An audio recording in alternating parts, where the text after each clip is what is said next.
Okay, Math 210 students, I have another video on mathematical induction. This is problem number 6 from the guided notes. For all n in the integers, where n is greater than or equal to 0, 6 to the n minus 1 is divisible by 5. We're going to start with the basis step. And again, let's just use 0 because it's the easiest one. So, for the basis step, 6 to the 0 minus 1 is equal to 0. And 0 is indeed divisible by 5 because 0 is equal to 0 times 5. Right? So clearly we see that the basis step holds for small values of n. So we can say thus the basis step holds for small values of n.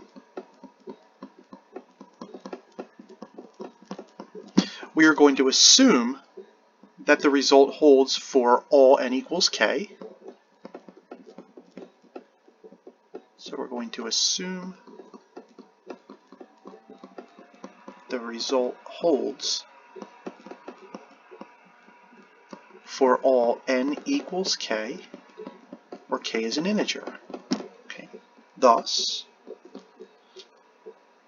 we can say that 5 divides 6 to the k minus 1, which also implies that 6 to the k minus 1 is equal to 5 times an integer. Let's say p, where p is an element of the integers. So we're done with our basis step, and we're done with the inductive hypothesis. Again, what we like to do is we like to hold on to this inductive step. Right? So we're going to hold on to 6 to the k minus 1 equals 5p. And now we're going to substitute back in for k plus 1. Now this is the tricky part. We're going to have to do some sneaky algebra to get this one correct.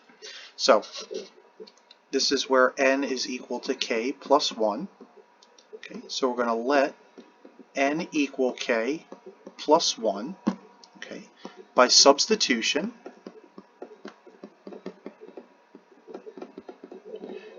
we can say that 6 to the k plus 1 minus 1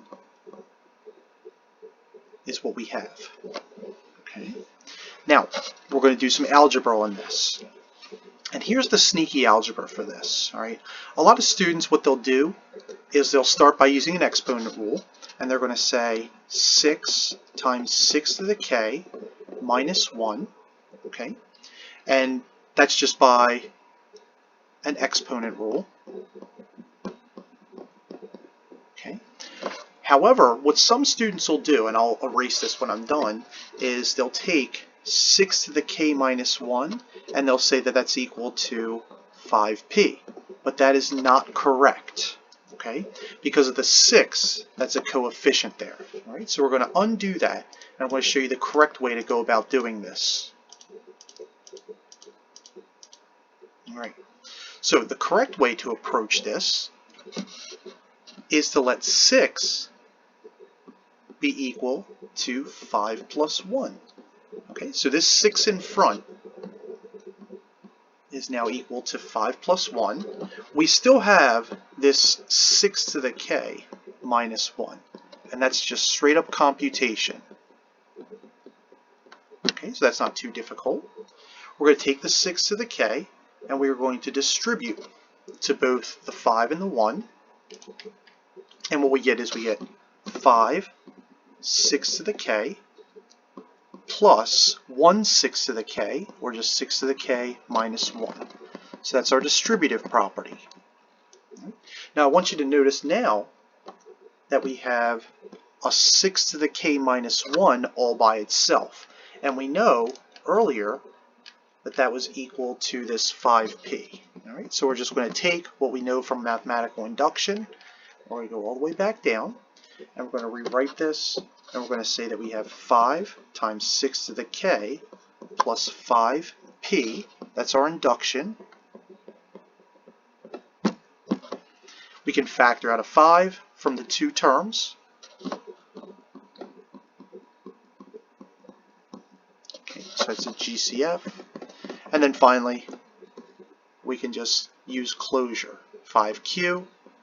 Q is equal to 6 to the k plus p. Q is an integer. All right. So we're done. We have now shown that it holds for n equals k plus 1. Okay, so thus by our basis and inductive steps,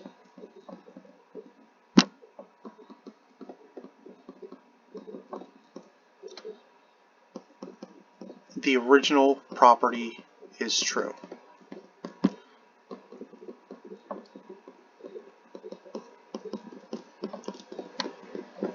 Okay.